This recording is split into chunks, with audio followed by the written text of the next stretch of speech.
Patrick Findaro here, co-founder at Vetted Biz. Very excited to have on Daniel Kraft.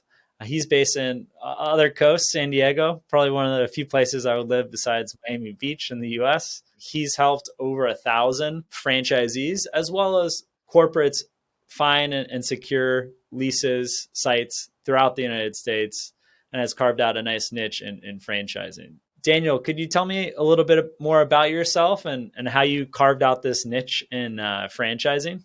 Sure. First, I just want to say I'm flattered to be here and that I find what you're doing as such an exceptional service to franchisees. So, how I got into this, I am a basically I headed up the real estate for a national retailer for a few years, and I wore the hat of everything real estate. So, construction, property management, lease negotiation, and growth. So I was responsible for site selection, and we had a 120 store chain. I did that for a few years, and then I started this company, National Site Selection Service. And like you said, since then, I've probably done over 1,000 leases, site searches, of which 700 are franchisees. So I feel very comfortable in that arena. And what are some items first-time entrepreneurs or franchisees that maybe just have one location and they're going on to the second or 0 to 1? What are some items that they miss the first time around on the site selection side? I find that the biggest challenge for franchisees is that they misunderstand the motivations of the other side.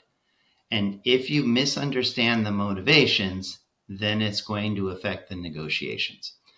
For example, the landlords. For the franchisee, this is a very emotional time. And many times they're changing careers or whatever that is, but it's exciting. For the landlord, this is an investment. That's all this is. This is not emotional. Some people take their money and they invest in stocks, bonds. Other people invested in commercial real estate. But their goal here is to maximize the investment, minimize the risk. And so a lot of times franchisees are misunderstanding who they're dealing with. The other time is the brokers, the listing agents on the property. So, for example, with a listing agent, they're negotiating with the landlord a fee. So they get a fee no matter who rents this building. This broker gets a fee. But and what's standard? 3-4%? Standard is 6. Okay? 6, okay. And over 5, and then over 10, it's 3. Okay. Okay. But in return, that broker provides the landlord a fiduciary agreement to get him the highest rent and the best possible deal. Where franchisees go off the rails is that they misunderstand. Many of these listing agents are extremely charming and they're very friendly. And so they're salespeople. And so the franchisee thinks that they're also representing their interest. They're not. So what ends up happening, well, let me just back up. You wouldn't go to a car dealership and assume that the guy who's selling the cars on the lot, that he's your buddy. Because he's really nice. And when he says, what's the maximum you can pay? You're like, oh, well, I'll tell you.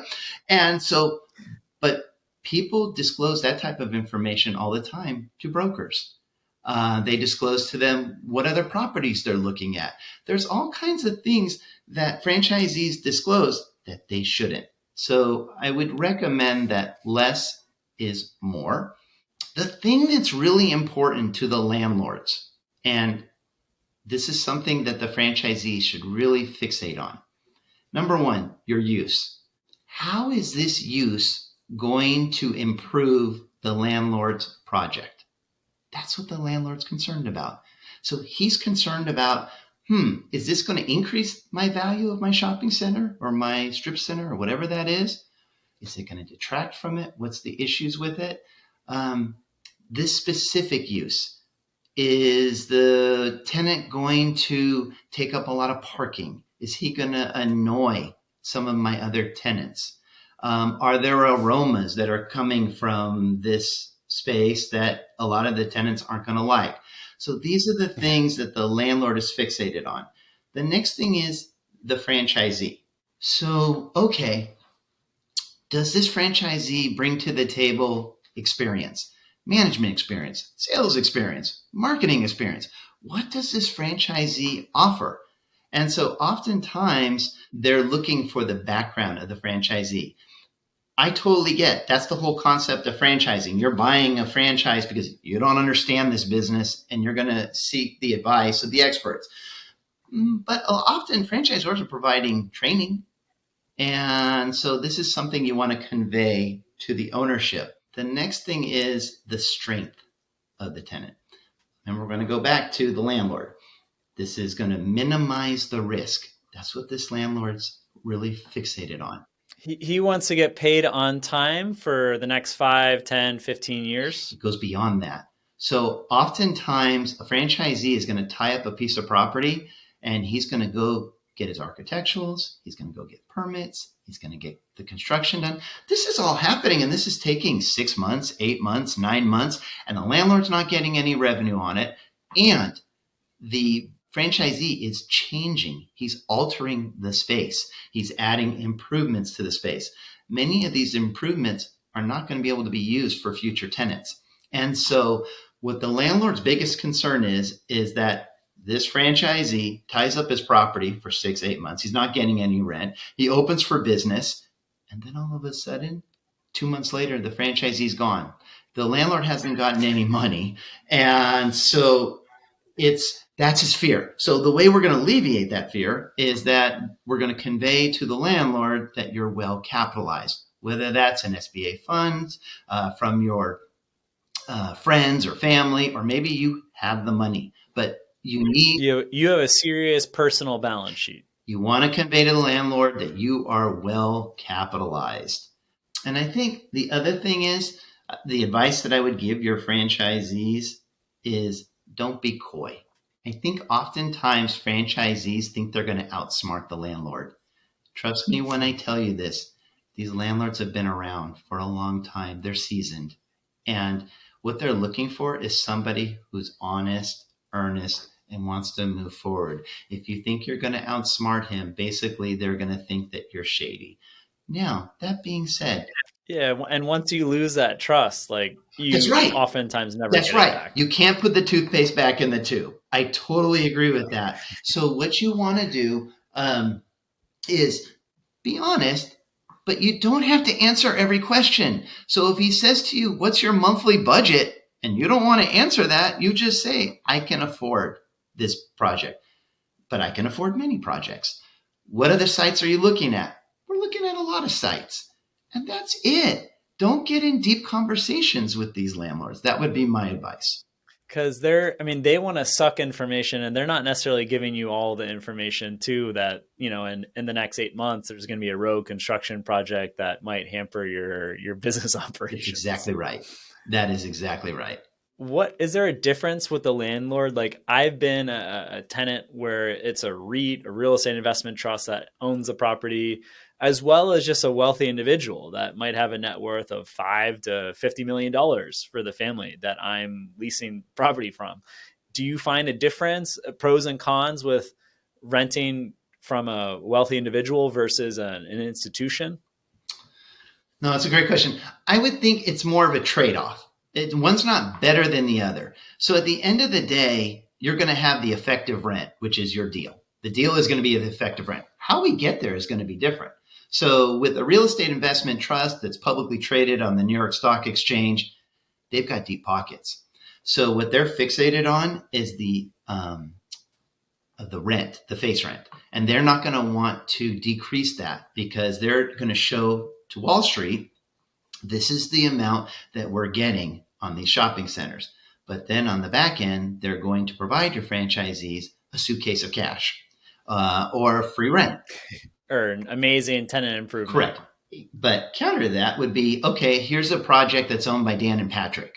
We're just two guys locally, and we're going to get the same effective rent, but we don't have deep pockets. So what we're going to provide your franchisee is maybe discounted rent. So we're going to get to the same place.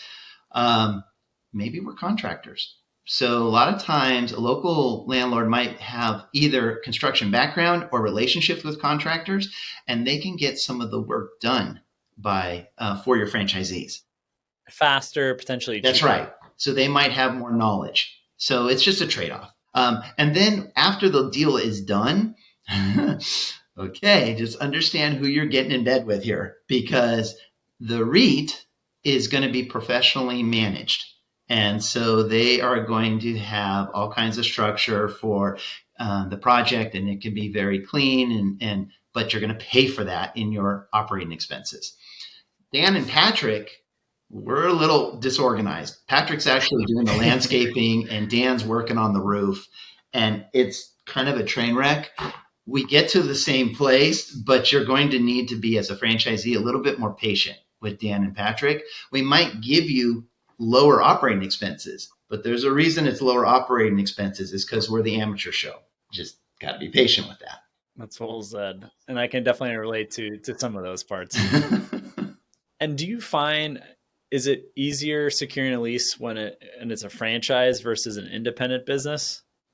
No, I think we go back to the other metrics that I was trying to tell you. It comes down to the use. Are you disturbing the other tenants?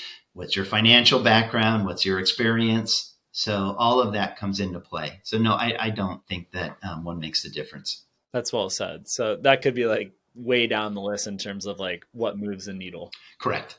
To help you complete the site selection, what kind of demographic and data can the franchisor with their market intelligence team provide to you to really get the best site? What can really arm you to best serve the franchisee so he's set up for success? Yeah, it's really important. So what you need to be doing as the franchisee is to really understand the demographic profile of your customers. You have to figure that out. It doesn't make sense to go find real estate if you don't understand who your customers are. So then you figure out who your customers are. Then there's all kinds of mapping software that can determine where the concentration of that demographic profile is in a specific trade area or market. So now all of a sudden we have a concentration of where that demographic is. Now we can go figure out, okay, where is the retail that's servicing that demographic concentration? And then we're going to go do the site search on that retail area. But you can't do that ahead of time. So oftentimes, once again, franchisees are just super excited and they want to just put the cart before the horse and get rolling here. And it's like, just slow down, take a deep breath. It'll help you in the long run. And have you seen a big difference in levels of professionalism across different franchise systems where some are like, hey, Dan, here's the information you need to help our franchisee get the perfect site. And other ones are like, hey, you're kind of on your own. You already paid the franchise fee. At least the franchises that I've worked with, they always want to help the franchisees as much as they can. And they're here to help you. They definitely understand who the customer is and the demographic profile of the customer. From there, that's something that I would do and say, okay, now that I understand the customer profile, I'm going to educate your franchisee as to where it is that we want to position the store. Well said. Any red flags you seek out with sites when you're inspecting the site or looking at the foot traffic, car traffic? Any red flags that come to mind? No, that's a great question. Once again, got to slow this down. So oftentimes, franchisee gets so excited and this is where I'm going to be. Okay. If you're going to rent bricks and mortar location, commercial real estate, more than likely as the franchise owner, you're going to spend a lot of time in this bricks and mortar location. So you went and toured this site for 20 minutes. That's not going to be enough. You need to go back there at different times of the day and at all different days, because I guarantee you're going to probably be living at this location. And so you might want to find out, hey, at lunchtime, the neighbor next door totally impacts the parking and nobody can park in our front of our space. Or there's a lot of noise next door. I don't know if they're bouncing balls against the wall or what's going on, or there's loud music or there's aromas. All of these things you need to understand prior to even negotiating your LOI. And then if you have a concern, you want to bring that to the landlord's attention. He may not know. Honestly, Yeah. he may not know. The guy may be offsite in some other town. So he never even comes to this location. He just collects his rent. So he may be part of the solution. He also may be part of the problem. And I would just, once again, take your time, have these intelligent discussions, and anything, don't take somebody's oral word on it. Meaning, if I say to the landlord and the broker, there's an issue here and they're bouncing the ball against the wall, you know what? We'll take care of this. Don't problem. Put that in the letter of intent. Put that in the offer. Make that a business point that the landlord will intercede and take care of this.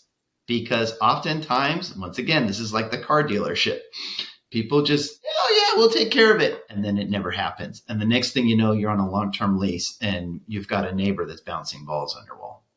And how do you see in terms of like the intelligence, the data on how the locations are performing like nearby? Like I know a franchisee that actually talked to all the managers in that shopping center and nearby and hey, how's business? How's it been? And trying to get to that top line revenue figure and to see if people are making money in that area, whether it is the same type of business or, you know, a different type of business, but are people making money in that immediate vicinity?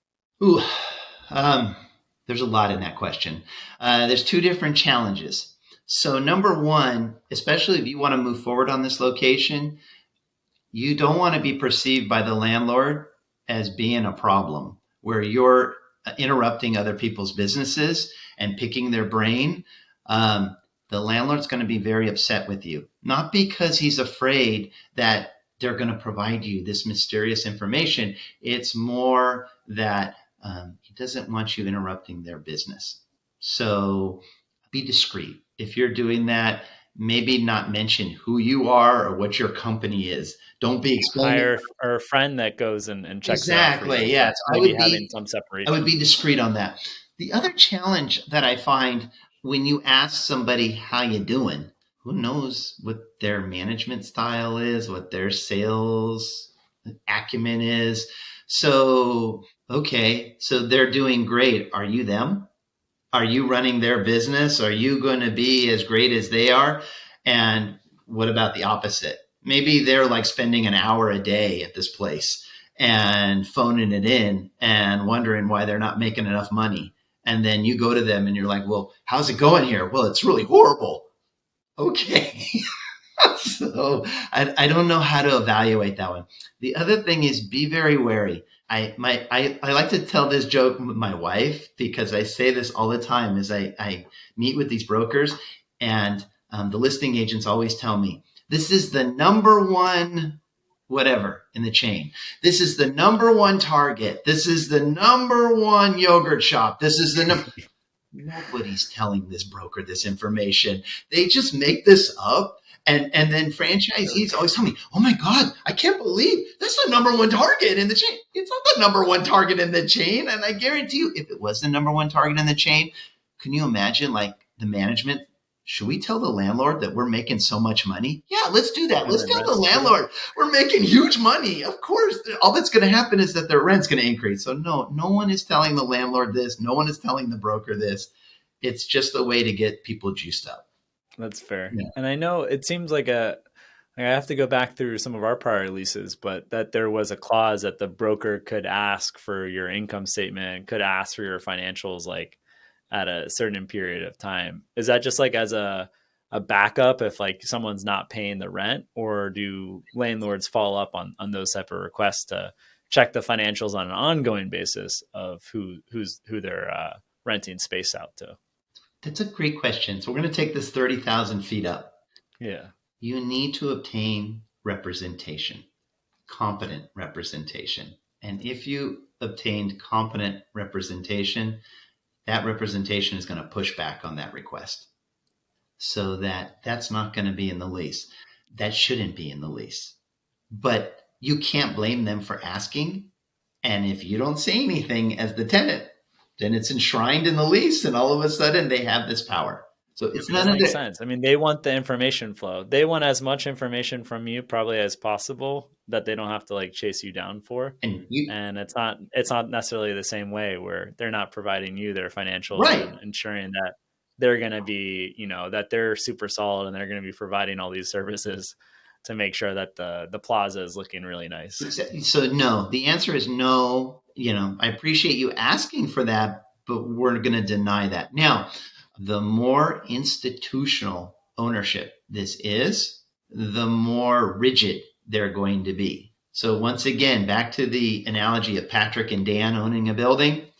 Patrick and Dan, to be honest with you, I didn't even, if I'm Dan, we didn't even know that was in the lease. I swear, when when I'm dealing with these landlords, half the time they got this lease from their brother-in-law. They've never read Some it. random They template. don't even know. And so I tell them, we're not going to do that. And they're like, oh, I didn't even know that was in the lease. Yeah, forget it. Whereas with an institution, that might have 4 levels of bureaucracy if you say, I'm not going to do this, that may have to go up the ladder and that may delay the deal a month while people discuss that internally. And then they come back and like, yeah, we don't do leases without that.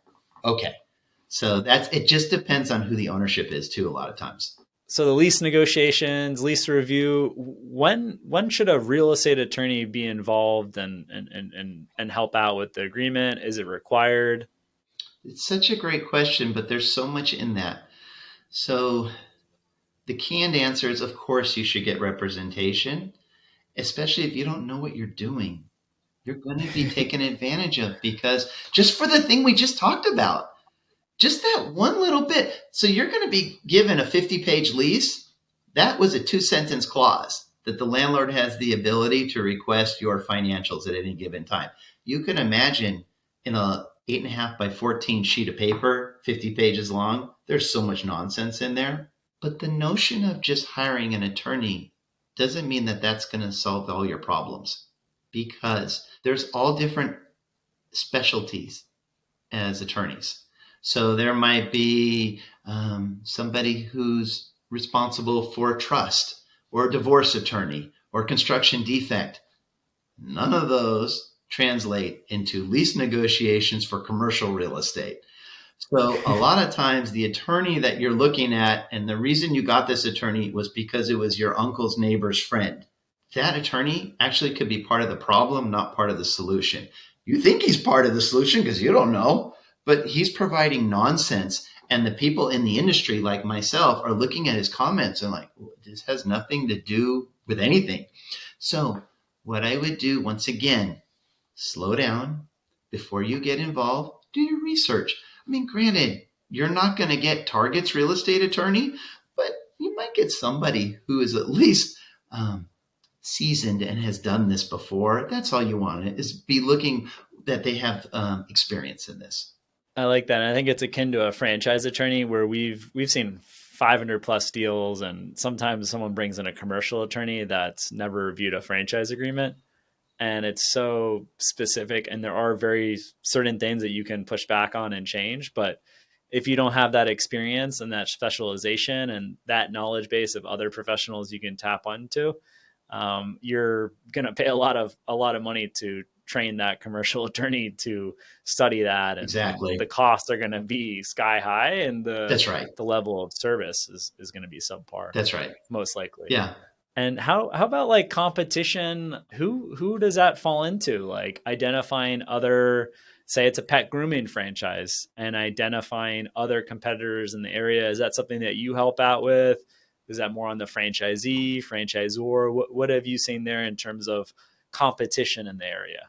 Okay, so there are many platforms out there now that would provide you something like that, but they're membership based and they're going to be extremely expensive. So from somebody who's just going to do one franchise, you're probably not going to want to spend $10,000 for something like this. Yeah. The franchisor might be able to provide you some type of mapping software that they've mapped out the various competition. The listing agent will be able to provide you the various major anchors in the area. I mean, something to some ridiculous level, Google Maps, you could type in, based on a specific area. that. Well, it's pretty straightforward. You're opening up a healthy, like an acai franchise. You can see healthy food, or you can see bowl concepts, and Yeah, it's not going to be, revolutionary, but Google Maps will show you the hours and exactly. what is open in the area, Yep. and also what is recently closed in the area. I was looking at one fitness franchise, and there were a bunch of temporary closed or permanently closed, and I imagine that could be an indication that it might not be the best idea to open up a fitness studio in that area, unless you are Ugh. an amazing operator and the concept's very differentiated. It's possible. Once again, I fall back on fitness is very competitive, and the franchisees that are successful that I have seen is that they're active in the studio, and Yes. many of these franchisees decide to operate this remotely. I had a franchisee that operated their fitness studio in California, Southern California, from North Carolina. And you can imagine that didn't work. So it failed. So, once again, I'm not sure if it's a reflection of that fitness franchise or it's just a reflection of that management style. I think the industry is just cutthroat. Wherever you're, healthy food, fitness, things that people are passionate about, tends to draw in a ton of competition. And if you're not on top of it, That's right. it's a good chance it's just not going to work out, and you're going to have to close down. 100% agree. Yeah. What do you see on the personal guarantee side? Because I know from a franchise perspective, you sign a franchise agreement. There's some franchisors that will have your spouse also sign, Yeah. so they could go after your joint assets. And then other ones that are fine with just the principal investor giving a personal guarantee. Is that something that's flexible? What have you seen as part of kind of the lease negotiations for franchisees? Once again, we're going to take this 30,000 feet up. You want to convey to the landlord that you are all in on this business. And the more you focus on your termination rights or trying to provide a squirrely personal guarantee, it's going to give the landlord pause. Is this guy serious? And there's an opportunity cost, Patrick, because it's not like you're the only game in town. And right now, Yeah. commercial real estate, the vacancy is less than 5%. So this landlord's got 7 different concepts out there wanting to rent this space. He's dealing with you because he thought he liked you. He liked the concept. You seem like you're got money behind you, and you seem like you're honest. We'll go for this. But all of a sudden, we're now in the lease negotiations, and you're getting squirrely about how you want to make it your personal guarantee, but not your wife. Why is that? Are you planning on You're going giving to shift money to your assets wife? around on me? Right. Sounds to me like you're trying to get out of this thing. If I'm the landlord, maybe I don't want to do business with you because I don't trust you now. So my So advice, you have to give confidence. Like, if it's a 2% chance of failure, you're going to be like, all right, whatever. We're both signing personal guarantees. But I mean, in your head, if it's more like a 25% chance of failure, you're probably going to be more like, I don't want to do this personal guarantee. And I'd imagine the landlord's going to kind of think the same thing where, right. shoot, actually this business might not be as good as it sounded. I think here's the thing too. You have to understand, what does it take for me to sue you? So you're going to be in my space. I want to get you out. You're not paying your rent. You're not doing anything. My goal, if I'm the landlord, is I want you out of there. And I want to rent this space to somebody else. And I want to do this as quick as possible. Is the way to get rid of you as quick as possible to take you to court? No, that's going to take months. It's going to be super expensive. And at the end of the day, I got to get you out of there. So here's the reality. Here's what really happens. It's not working out. You're a franchisee. You've lost all your money. The landlord just wants you out.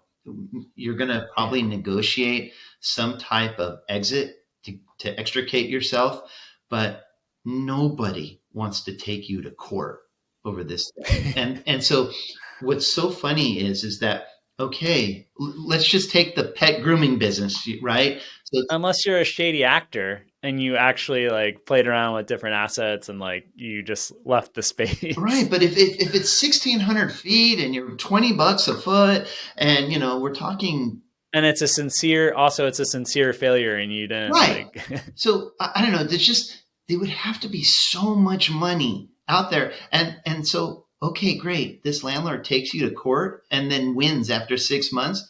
You've been out of business. You've run through all your money. What's he going to get? Nothing.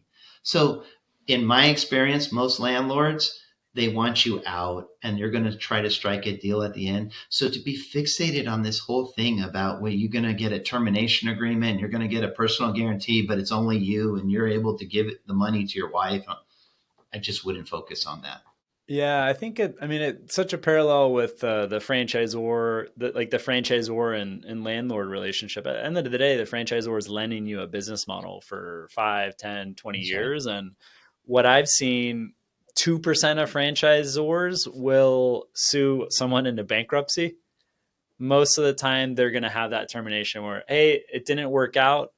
We're keeping the franchise fee. You don't have to pay us for royalties for the next 8 or 18 years. Sign this agreement. We go our separate ways. No hard feelings. That's right. But you do have some bad actor franchisors that are just going to be all over. And so I would say once again, we go back to the institution versus individual. Patrick and Dan, we don't have the resources. We don't have the connections. We don't have the attorneys to do this. I don't want to be staying up at night, Patrick and Dan, trying to figure out how I'm going to get this tenant out of there. Meanwhile, I got the mortgage payment and my partner, Patrick, is pissed at me because I'm the one who told him we should rent to this tenant. You vouched for him. Yeah. And now all of a sudden the tenant's not paying his rent and we just want him out, as opposed to the institution. The institutional ownership, they've got attorneys in-house. They've got 20 attorneys in-house. They could keep this going. So once again, just got to think about who you're dealing with. Now, when we're negotiating the deal with Patrick and Dan, we might be a little more flexible on the personal guarantee because as the ownership, I don't really care. I just want to get you out of there when this is done. Yeah. So, okay. Whereas the institutional will be, no, we're not going to change the personal guarantee because they actually might sue you. That makes sense. Yeah. That's well said. What are you seeing like trends overall? Like you had mentioned low vacancy, and I think it's just where we are. We're in Miami Beach. We're on Lincoln Road, and you have some blocks where it's just all for lease and it's some REIT. And I imagine they have some debt service, and these are very expensive retail locations. And it's like, what's going on? What are they waiting for? Okay. So remember we talked about how these REITs report to Wall Street. So we're going to say that this real estate rents for $60 a foot. Yeah, it's vacant right now, but it rents for $60 a foot. Meanwhile, the market rent on that is $36. But as far as Wall Street's concerned and the valuation of that property, it's based on $60 a foot. There hasn't been a $39 contract. The last contract was at $60. Right. And so as far as Wall Street's concerned, it's $60 a foot. And so the other thing is, so they'll wait for, they're hoping that the market rebounds further, where they don't want to have like, it's akin to like a startup taking a down round where the market value was $8 billion for their tech startup. Yeah. And if they want to raise capital today, it would be valued at $2 billion. Exactly right. Now, and the other thing is the inventory. So this REIT might own 1,000 properties. Maybe this is just 6 properties that they own or 10 or something like that. It's such a small percentage of what they own. So for you, it's a big deal because you drive by it all the day and you're like, holy moly. But for them, there's some guy, he's an employee, comes in, it's a bureaucracy. He's got 1,000 shopping centers. This is 6 of them. And he brings to his boss, I got an offer for $40. And they tell him, we've told you it's $60. So I have been in part of these deals, which is really funny, where they'll tell me, you have to pay $60. We'll give you $100 in TI allowance or $200 to make the effective rent down to 40, but you have to pay the 60. It's the most crazy thing. You need this contract with 60. That's right. That's right. And you're going to see more of that it's now interesting because as the like, market is having some issues, that you will definitely see that again now. well, I could see some, being able to do it for a couple years, but like Cheesecake Factory just came in across the street from us, and that space was vacant for, I believe, 2.5, 3 years. Where I don't know what the terms of were that for that deal, but I mean, I imagine at some point the institutions are like, all right, like we have to figure this out now that interest rates have gone up. But Cheesecake is a perfect example because their build out costs are extremely high. And so they might be paying $400 a square foot. And normally the landlord would give them 50. But in this instance, because of this Lincoln Road deal, we'll give you $350 a square foot. And they're like, hell yeah, we'll do this deal. Okay, so that makes a lot of sense. Yeah. Like this is like the ideal tenant for that type of space, for that type of owner. That's right. Yeah. And probably, if you're a franchisee, wherever you're opening up, like trying to fit that match and knowing where you stand, and like if you have a very big build out, maybe it's better having it where the landlord's an institution and like could give you like a really nice TI. Yeah, that is right. What are you seeing like general trends with the interest rates going up? How do you, going into 2023, what should be top of mind, I guess, rephrasing the question, like for franchisees? I think it's been very frustrating because, and I'm not getting political here. What I'm just trying to tell you is economically, a lot of tenants got PPP and EIDL. These were tenants that were going to go out of business prior to COVID. Like they were on their way out and all of a sudden they got a lifeline, and the lifeline they got was immense. And so because of that, there was vacancy issues before COVID, but now it's very rare that these companies had been going out of business over the last 2 years because of the lifeline that they were being given. The idle loan was crazy. I mean, if you're a restaurant doing $2 million of sales, you could have gotten a loan at $2 million and you haven't paid $1 back yet. And it's 3.75% for like 20, 30 years. And you haven't paid $1 back yet for that loan, which it's bananas. So because of that, a lot of these, like you're saying, restaurants or whatever, they're still there. I'm wondering if some of that money is going to be exhausted and that next year you're going to start seeing businesses go out of business and more availability. That's well said. So, I mean, yeah, because you had the PPP, you had the second round, you had the idle loan. Unless there's another big program, there's probably people that are on the last lifeline that are going to be having hard times and won't be able to pay their rent. The business model just doesn't make sense because it wasn't really making sense prior to COVID too. That's exactly right. Yes. So it sounds like it could be a great opportunity for some franchisees, maybe some groups that just had 2 locations, 3 locations, start looking at sites and seeing what's out there. Yes. Dan, any concluding thoughts for prospective franchisees, say someone that's first time that has never signed a commercial lease before? Yes. Okay. Once again, I really stress on just taking a deep breath and don't rush into this. So, for example, there's a lot of moving parts that franchisees don't realize that they need to educate themselves prior to negotiating an LOI. So the broker is there. It's kind of like when you go to a car dealership. They want you to make an offer. So that's why if the car is selling for 20 grand, they're like, well, he might sell it for 10. And then you're like, 10? Okay, great. And you put in the offer 10 and then he comes back, well, he's not doing the 10 today. But that's what their job is. Their job is to get you to make an offer, to create kind of this excitement that you need to make this offer right away because there's so much interest and all of that.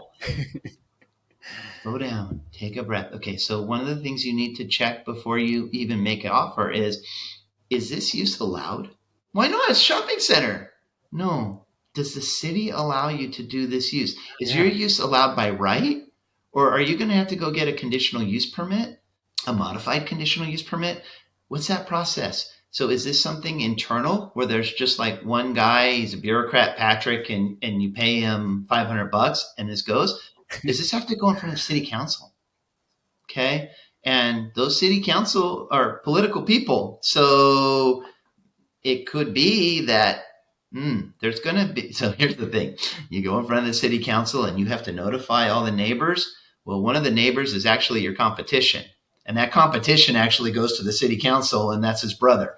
And the next thing you know, this thing takes a year and it's costing you all kinds of money. You need to understand this. The other thing you need to understand is the construction. The franchisor is going to tell you, oh, well, don't worry about it. It costs, $50 a foot and you're in, baby. That may be so, but every building is different. So one building, and maybe the building you're looking at, may have some serious issues. And you don't know what you don't know. You can't walk in a space and say, looks fine to me. Okay, you need a contractor. The contractor needs to go up on the roof. He needs to look at the HVAC. If it's a restaurant, you need to look at the water line. Is the water line sufficient coming into the building? And can you increase that water line? Do you have to go to the municipal authority to increase that water line? Does it have to come from the street? Same with the power. Maybe the power is only 100 amps, but you need 1,000 amps. Is that something you can just do? Boom, like that? Or is this something you got to go to the power company?